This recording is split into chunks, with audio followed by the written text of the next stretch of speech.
السلام علیکم۔ یہ ایک اہم سوال ہے کہ اسلام میں معیشت کے اصول کیا ہیں۔ یقینی سی بات ہے کہ قرآن میں کیونکہ یہ انسانوں کے لیے ہدایت کی کتاب ہے، لہٰذا ہدایت کا تعلق معیشت سے بھی ہے۔ ہدایت میں سب سے پہلے ہوتا یہ کہ انسان باکردار بنتا ہے۔ جب باکردار بنتا ہے تو اچھا معاشرہ قائم ہوتا ہے، اور جہاں اچھا اور پرامن معاشرہ ہو تو اس کی معیشت کا ٹھیک ہونا بھی ضروری ہے۔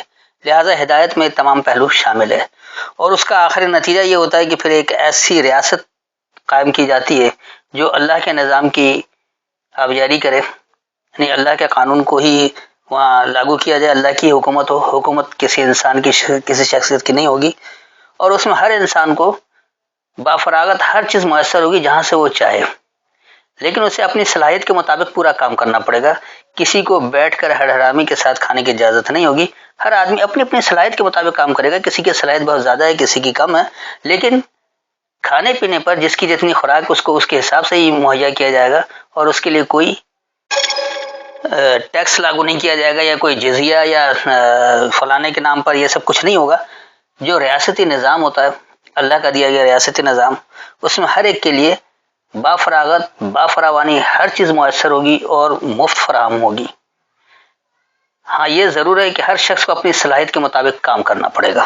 تو بہرحال قرآن میں متعدد آیتیں ہیں، اور اس پر کئی بات دہرایا بھی جا چکا ہے، کئی باتیں معیشت کے حوالے سے کر چکا ہوں۔ کچھ سوالات اور بھی ہیں، ان سب کے جوابات کے لیے جن آیتوں کا آج انتخاب کیا گیا ہے وہ ہے سورہ الروم، اور اس کی آیت نمبر 28 سے 32 تک دیکھ لیں، یعنی 30 کی 28 to 32۔ یاد رکھیے کہ اللہ قرآن کو انسانوں کے لیے ہدایت کی کتاب بنایا ہے، لہذا اس میں ہر پہلو سے ہدایت موجود ہے، ہر کیفیت کی وضاحت ہے، اور اللہ نے مثالوں سے سمجھایا بھی ہے۔ تو بہرحال پہلے آپ کے سامنے مروجہ روایتی ترجمہ، اور پھر اس کے بعد اس کی حقیقی فہم تک پہنچنے میں جو وضاحت ہوں گی، اسی میں آپ کو آپ کے سوالات کے جوابات بھی مل جائیں گے۔ تو 30 کی 28 to 32۔ اس نے تمہارے لیے تمہارے حال سے ایک مثال بیان کی، کیا تمہارے لیے ہے ان میں سے جن کے تم مالک ہو، تمہارے غلاموں میں سے اس روزی میں کوئی شریک جو ہم نے تمہیں دیا تاکہ تم سب آپس میں برابر ہو جاؤ؟ کیا تم ان سے اس طرح ڈرتے ہو جیسے اپنوں سے ڈرتے ہو؟ اسی طرح ہم عقل والوں کے لیے کھول کر نشانیاں بیان کرتے ہیں۔ یہ ہے مروجہ روایتی ترجمہ۔ اصل میں روایتی ترجموں کی جو سب سے بڑی یہ کہنے کہ خرابی ہے وہ یہ ہے کہ روایتوں کے ذریعے قرآن کو سمجھا گیا۔ ہونا یہ چاہیے تھا کہ ہمیں قرآن سے روایتوں کو سمجھنا چاہیے تھا کہ یہ جھوٹی ہے یا سچی ہے، کیونکہ روایتوں میں سچ اور جھوٹ دونوں شامل ہیں، اور یہ سب مانتے ہیں۔ کسی بھی حدیث کو کوئی بھی فقہ والا مکمل نہیں مانتا ہے، حتیٰ کہ بخاری کے ماننے والے بھی مکمل بخاری کو نہیں مانتے، دیگر کو تو چھوڑ دیں، جو نہیں مانتے ان کی تو بات ہی اور ہے۔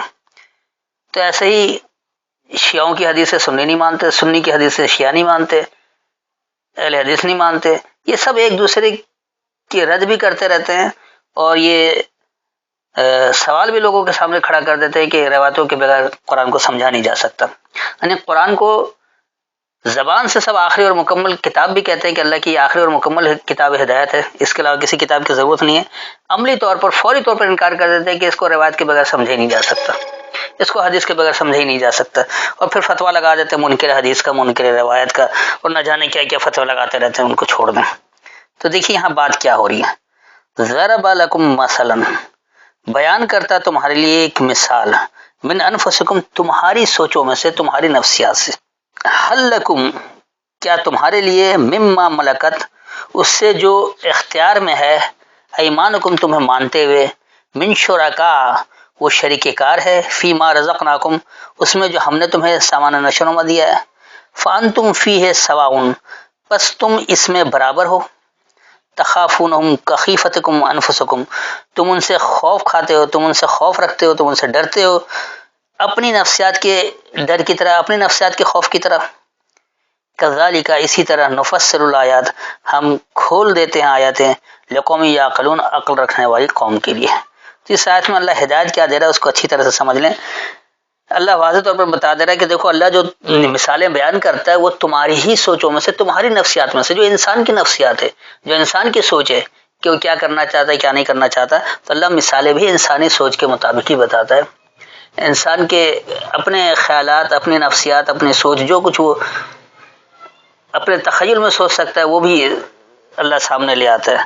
ان کی نفسیات میں سے ایک سوچ بتاتا ہے. تو اب اللہ یہ سوال کر رہا ہے کہ کیا تمہارے لیے جو تمہیں مانتے ہوئے تمہارے ملکیت میں ہیں، جو ہم نے تمہیں سامان نشروں میں دے رکھا ہے، اس میں وہ شریک کار ہیں، اس میں برابر حصے دار ہیں، اور کس لیے کہ تم اس میں پھر برابر ہو جاؤ، تم اور وہ برابر ہو جاؤ. اب اس کو آپ یوں سمجھ لیں کہ مثال کے طور پر پاکستان میں خاص طور پر خاندانی سسٹم زیادہ ہے. لوگ ایک ساتھ رہتے ہیں، الگ الگ نہیں ہوتا. بہت کم آج کل کے زمانے میں ذرا زیادہ علیحدگی شروع ہو گئی ہے، لیکن مشترکہ خاندانی نظام بہرحال یہاں پھر بھی بہت زیادہ ہے. تو اس میں اگر ایک شخص کماتا ہے اور 5 افراد بیٹھ کر کھاتے ہیں، تو کیا وہ کسی سے سوال کرتا ہے کہ تم بیٹھ کر کیوں کھا رہے ہو؟ تم بھی کماؤ تو پھر تمہیں کھانا ملے گا ورنہ نہیں ملے گا. مثال کے طور پر ایک شوہر کما رہا، اس کی بیوی نہیں کماتی، وہ گھر کے کام کاج سنبھالتی ہے. اس کے بچے ہیں ابھی چھوٹے ہیں، اس قابل نہیں، بلکہ ان کے اوپر مزید خرچ ہوتا ہے. انہیں پڑھایا لکھایا جا رہا ہے، ان کی تربیت کی جا رہی ہے، ان کو سنوارا جا رہا ہے کہ اپنے مستقبل کو بہتر بنا سکے. تو اس کے لیے ابھی ان کے اوپر مزید سرمایہ کاری ہو رہی ہے، مزید خرچ کیا جا رہا ہے. لیکن وہ شخص پھر بھی یہ نہیں کہتا کہ کیونکہ تم نہیں کماتے اس سے تمہیں کھانا نہیں ملے گا. ایسا کوئی نہیں کہتا. تو جو تمہیں مانتے ہوئے تمہاری ملکیت میں ہیں، تمہیں جو سامان نشرما دے رکھا ہے، کیا اس میں وہ سب شریک کار ہیں؟ تو پس تم اس میں برابر ہو. وہاں تو کوئی نہیں کہتا کہ تم نہیں کما رہی اس لیے ہم تمہیں کھانا نہیں دیتے، بچے نہیں کما رہے اس لیے نہیں دیتے، یا بوڑھے والدین ہو گئے ہیں، کوئی بھی. یہ مختلف مثالیں ہیں. تو یہ ہر انسان اپنے اپنے فیملی میں اس کو رکھ کر دیکھ سکتا ہے کہ کہاں بوڑھے والدین ہیں، کہاں بیوی بچے ہیں، کہاں بھائی بہن ہیں، یا کوئی اور رشتہ دار ہے جو ساتھ رہتا ہے. جو مشترکہ خاندانی نظام ہے، اس میں کون کون لوگ رہتا ہے، اس میں کتنے کمانے والے ہیں، کتنے نہیں کمانے والے ہیں، کتنے مجبور و بے بس ہیں، اور کتنے ایسے ہیں جو صلاحیت رہنے کے باوجود بیٹھ کر کھانا چاہتے ہیں. تو ان سب کو مد نظر رکھتا ہے. وہ اس سے ہی بات کر سکتا ہے جو صلاحیت رکھتا ہے کمانے کی، اور پھر بھی وہ بیٹھ کر کھا رہا ہے. تو اس کے اوپر تو وہ دباؤ ڈال سکتا ہے کہ بھائی تم بھی کماؤ، اب تم اپنے پاؤں پر کھڑے ہو گئے ہو، اب تم اس میں حصے دار بنو. لیکن وہ اپنے ان بیوی بچوں سے، ان ماں باپ سے، ان بھائی بہن سے ہرگز نہیں کہے گا جو ابھی کمانے کا قابل نہیں ہے. وہ خود اکیلے کما کر لاتا ہے اور سب کو کھلاتا ہے، اور وہ اس میں ان کو شریک کار ٹھہرا کر خوشی محسوس کرتا ہے کہ ہم سب کی ذمہ داری اٹھا رہے ہیں. کیا کہ وہ سب آپس میں برابر ہیں. تو کیا تمہیں اس وقت ایسا خوف ہوتا ہے جو تم اپنی نفسیات کے بارے میں سوچتی ہو؟ ابھی اپنی نفسیات کے بارے میں کیسے سوچنا ہے کہ مثال کے طور پر 4 بھائی ہیں، ابھی مشترکہ خاندانی نظام میں موجود ہیں. ایک باپ کمانے والا ہے، سب کو کھلا رہا ہے. بچے یہ بڑے ہوتے ہیں، پڑھ لکھ کر کسی قابل بن جاتے ہیں، اب ملازمت کرنا شروع کر دیتے ہیں، کوئی کاروبار کرنا شروع کر دیتا ہے، کوئی کسی اور ذریعے سے کمانا شروع کر جاتا ہے. ہر ایک کوئی اپنے صلاحیت کے مطابق کچھ نہ کچھ کرنا شروع ہو جاتا ہے. تو اب وہاں ان میں آپس میں چکلش بڑھ جاتی ہے کہ یہ مجھ سے زیادہ ترقی نہ کر جائے، اور نتیجتاً یہ ہوتا ہے اس سرمایہ کی دوڑ میں، اور لوگ کیونکہ رشتہ داری بھول جاتے ہیں، انسانیت بھول جاتے ہیں، وہ باکردار نہیں رہتے ہیں، ان سب کو بھول جاتے ہیں کہ ہماری کیا ذمہ داری ہے. ہم بحیثیت انسان جو رشتہ دار نہیں بھی ہے، جو بھائی بہن نہیں بھی، ہم اسے بھی بھائی بہن سمجھیں، وہ تصور تو بہت دور کی بات ہے. جو آپس کے سگے بھائی بہن ہیں ان کو بھی نظر انداز کرنا شروع کرتے ہیں کہ ابھی اپنے طور پر کما رہی ہے، مجھ سے آگے نہ نکل جائے، میں اس سے آگے رہوں. اور بالآخر خاندانی نظام ٹوٹ جاتا ہے اور سب علیحدہ علیحدہ ہو جاتے ہیں.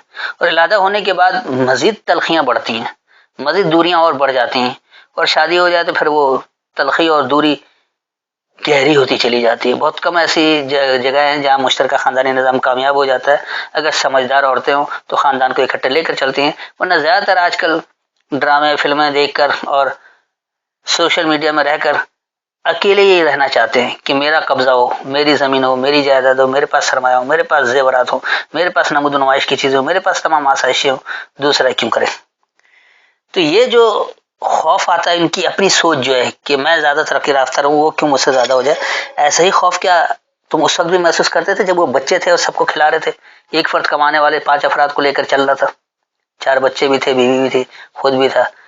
ایک کمانے والا 6 افراد کو لے کر چل رہا تھا. اس وقت اسے یہ خوف نہیں تھا، سب کو برابر میں حصے دار دے رہا تھا، وہ خوشی محسوس کرتا تھا کہ میں سب کی ذمہ داری اٹھا رہا ہوں.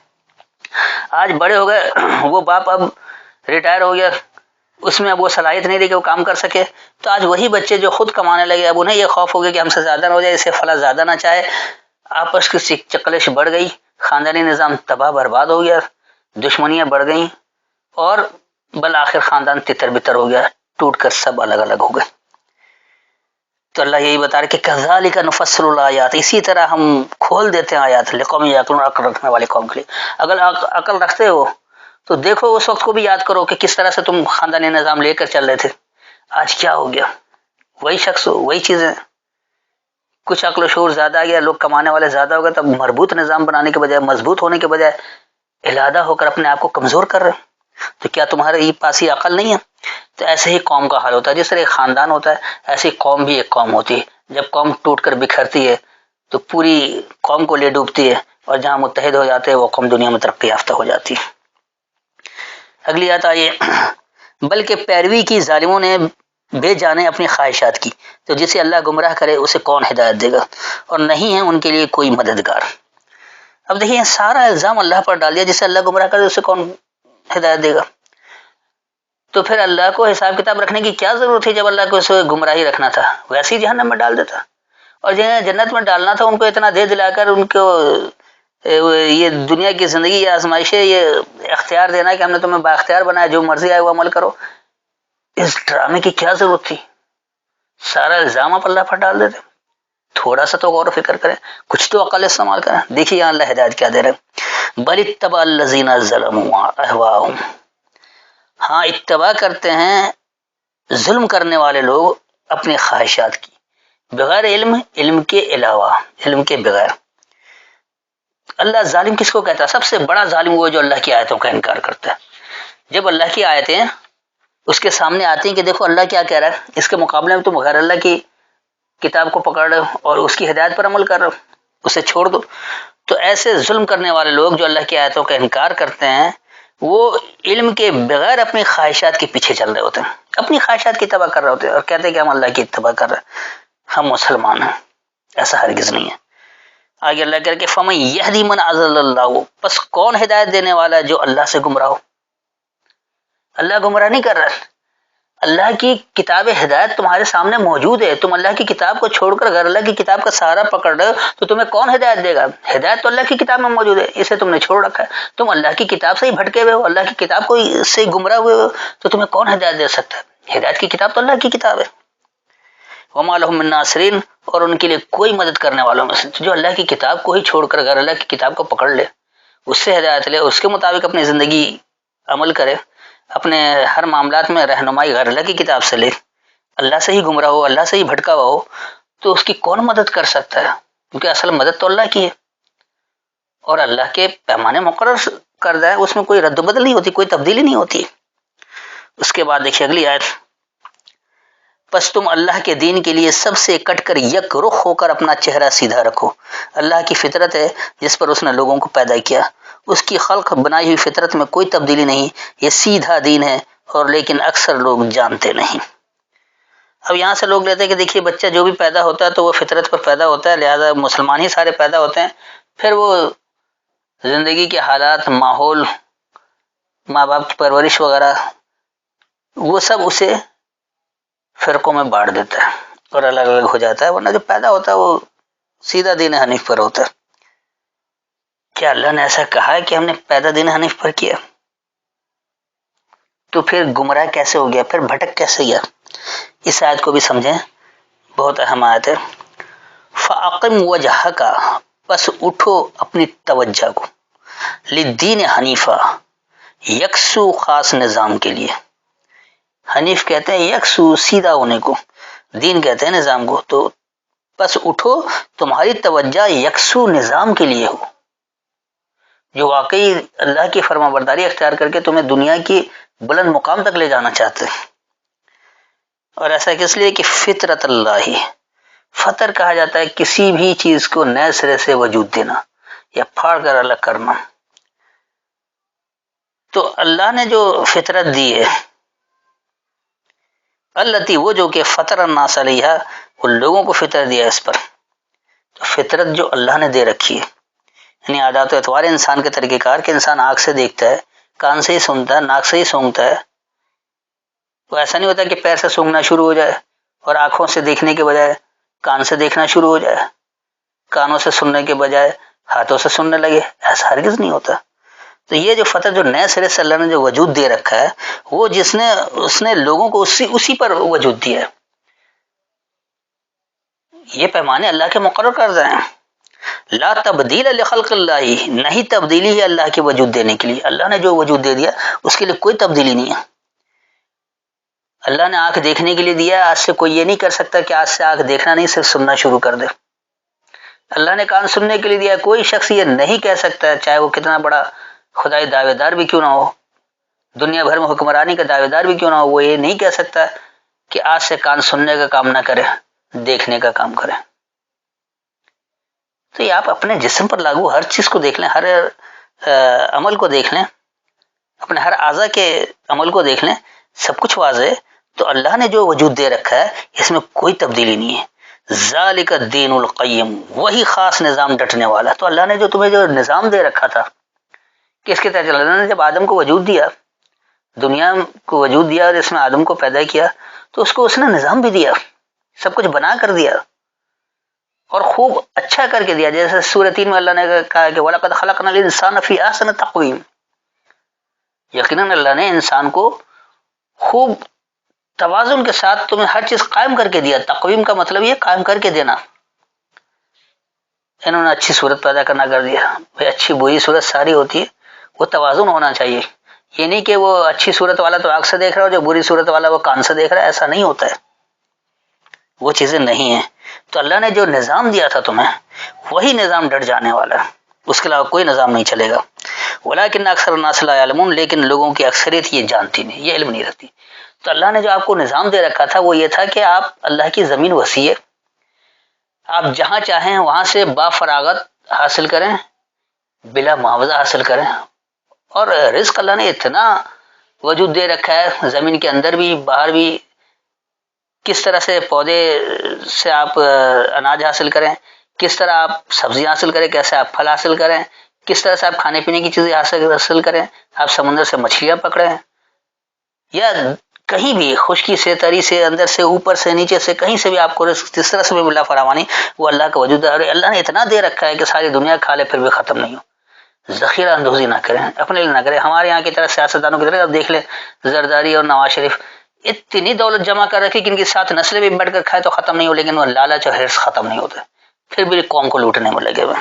تو ایسا نہیں ہوگا، جو کچھ ہے سب کھلا رکھے۔ اللہ نے کہا مما رزقناہم ينفقون، اس سے جو ہم نے تمہیں سامان نشر میں دے رکھا اسے کھلا رکھو، کھلا رکھیں گے تو پھر معاملات آگے چلیں گے، پھر پورا امن معاشرہ قائم ہوگا۔ اور لوٹ مار کر کے چند خاندان اپنے پاس دولتیں جمع کر لے اور غربت میں عام عوام کو مارے تو وہاں امن کیسے آ سکتا ہے؟ وہاں خوف اور حزن کیسے غائب ہو سکتا ہے؟ وہ پرامن معاشرہ کیسے بن سکتا ہے؟ ہو ہی نہیں سکتا۔ تو اللہ نے جو نظام دے رکھا ہے وہ ڈٹ جانے والا ہے، لیکن لوگوں کی اکثریت یہ جانتی نہیں ہے۔ اس کے بعد دیکھیے آگے اللہ کیا کہہ رہا ہے، سب اس کی طرف رجوع کرنے والے رہو اور تم اسی سے ڈرو، اور تم قائم رکھو نماز اور تم شرک کرنے والوں میں سے نہ ہو۔ اب دیکھیے یہ اللہ فارمولہ بتا رہا ہے کہ کیسے آپ پرامن معاشرہ بنائیں، کس طرح آپ نظام پر کام رہیں گے، کیا کچھ ہوں گے۔ منیبین الیہ، رجوع کرنے والے رہو اس کی طرف۔ انب کہتے ہیں اسی طرف متوجہ ہونا، اسی طرف رجوع کرنا۔ تو اللہ ہی کی طرف رجوع کرنے والے رہو، اللہ ہی کی طرف ہر چیز ہدایت حاصل کرنے والے رہو۔ واتقوہ، اور اس کے احکامات کی پابندی اختیار کرو، اللہ سے بچنے والے بنو۔ اور یہ ہوگا کیسے؟ واقیموا الصلاۃ، یعنی اٹھو سبق کو۔ ولا تکونوا من المشرکین، اور تم ملاوٹ کرنے والوں میں سے نہیں ہو۔ ہمارے یہاں نمازیں پڑھوا دیتے، اٹھک بیٹھک کرا دیتے، نمازوں میں بھی اختلاف، شیعہ کی نماز الگ ہے، سنی کی نماز الگ ہے، اہل حدیث کی نماز الگ ہے، وہ ایک الگ تفرقہ اور ملاوٹ کرنے والے ہیں۔ اللہ نے یہ حکم نہیں دے رکھا، یہ سب غیر اللہ کی کتاب سے نکالا کہ ایسے کرو، ایسے کرو، ایسے کرو۔ اللہ کی کتاب میں یہ تفصیلات نہیں ہے جو ہمارے یہاں مروج نظام ہے۔ تو واقیم الصلاۃ کا مطلب ہے کہ اٹھو سبق کو، خاص سبق کو، کیونکہ صلاۃ اکٹھے بیٹھ کر اللہ کی کتاب کو سمجھنے کا ہی نام ہے۔ تو اس صلاۃ کے لیے، سبق کے لیے اٹھو اور تم ملاوٹ کرنے والوں میں سے نہیں ہو، یعنی اللہ کے کلام کو غیر اللہ کے کلام کے ملاوٹ کے بغیر سمجھو، پھر جب اس پر عمل کرو گے تو وہ نتائج حاصل ہوں گے جو اللہ دینا چاہتا ہے۔ اس کے بعد دیکھیے پھر آگے اللہ کیا بتا رہا ہے، ان میں سے جنہوں نے اپنے دین کو ٹکڑے ٹکڑے کر لیا اور فرقے فرقے ہو گئے، سب کے سب گروہ اس پر خوش ہیں جو ان کے پاس ہیں۔ ابھی اللہ انسانی فطرت بتا رہا ہے کہ من الذین فرقوا دینہم، ان لوگوں میں سے جنہوں نے اپنے نظام میں فرق کر لیا۔ اب دیکھیے آج دنیا بھر میں آپ اٹھائیں، جو اسلام کے نام لے ہوئے ہیں، جو قرآن کے ماننے کے دعوے دار لوگ ہیں، جو اپنے آپ کو مسلمان کہلاتے ہیں کہ ہماری ہدایت کی کتاب قرآن ہے، ان میں ہی کم سے کم 50-55 ملک بنے ہوئے ہیں۔ تو ان لوگوں نے کیا اپنے نظام میں فرق نہیں کر لیا؟ سعودیہ کا نظام الگ ہے، یمن کا نظام الگ ہے، عراق کا الگ ہے، ایران کا الگ ہے، پاکستان کا الگ ہے۔ آپ کسی بھی ملک کا نظام اٹھا لیں، ہر ملک کا نظام الگ الگ ہے۔ تو یہ جو لوگ جنہوں نے اپنے نظام میں فرق کر لیا، وکانوا شیعاً، اور گروہ گروہ ہو گئے، کوئی سعودی گروہ بن گیا، کوئی ایرانی گروہ بن گیا، کوئی یمنی گروہ بن گیا، کوئی عمانی گروہ بن گیا۔ یہ سب کیا ہے؟ تو یہ جو گروہ گروہ بن گئے ہیں اور انہوں نے اپنے نظام میں فرق کر رکھا ہے، پھر اس کے بعد کیا ہے کہ کل حزب بما لدیہم فرحون، اور ہر ایک گروہ اس کا جو ان کے پاس ہے اس پر وہ خوش ہے۔ سعودین خوش ہیں کہ ہمارے پاس مکہ مدینہ موجود ہے، وہ اس سے تجارت کر رہے ہیں اور کما رہے ہیں۔ عرب الگ خوش ہیں کہ میری زبان میں اللہ کی ہدایت کی کتاب ہے، لہذا وہ کسی غیر عرب کو منہ نہیں لگاتے ہیں، اور جتنا مرضی ملاوٹ کر لیں اور پورے دین کا حلیہ بگاڑ کر رکھ دیا۔ ایسے ہی جو اجمی مسلمان ہیں، جیسے پاکستان، انڈیا، بنگلہ دیش، برما، سوڈان، یا آپ آگے چلے جائیں افریقن ممالک میں، اسی طرح دنیا بھر میں اور بھی جو اجمی لوگ جو غیر عربی کہلاتے ہیں، ان کے پاس جو موجود ہے، جو ان کے اماموں نے کہہ رکھا ہے، وہ اس پر بڑے خوش ہیں کہ ہمارے پاس سب کچھ صحیح ہے۔ تو ہر ایک جس کے پاس جو ہے اس پر خوش ہے، اور یہ انہوں نے نظام میں فرق کر لیا اور گروہ گروہ بن گئے، تو ان کو وہ نتیجہ اچھا کہاں سے مل سکتا ہے؟ انہیں وہ نظام کیسے قائم کر کے مل سکتا ہے جو اللہ نے دے رکھا تھا کہ ذالک الدین القیم، جو ڈٹ جانے والا نظام ہے، کیسے قائم ہو سکتا ہے؟ تو اللہ کے دیے گئے ابتدائی نظام کو سمجھیں، اس کی ہدایت کو سمجھیں، اس پر مکمل عمل درآمد کریں، تاکہ آپ بھی وہ خوشحال معاشرہ بنا سکیں جس کی اللہ آپ کو دعوت دے رہا ہے، جس کے لیے کتاب ہدایت آئی ہے کہ آپ باقاعدہ افراد بنیں، اچھا معاشرہ بنائیں، بہترین ریاست وجود میں دیں اور سلامتی والا نظام نافذ کریں۔ امید ہے مکمل وضاحت ہو گئی ہوگی، پھر بھی اگر کوئی تشنگی رہ گئی ہو، کوئی ذہن میں خلش ہو، کوئی بات چبھ رہی ہو، تو آیت کا حوالہ دے کر دوبارہ پوچھ سکتے ہیں۔ السلام علیکم۔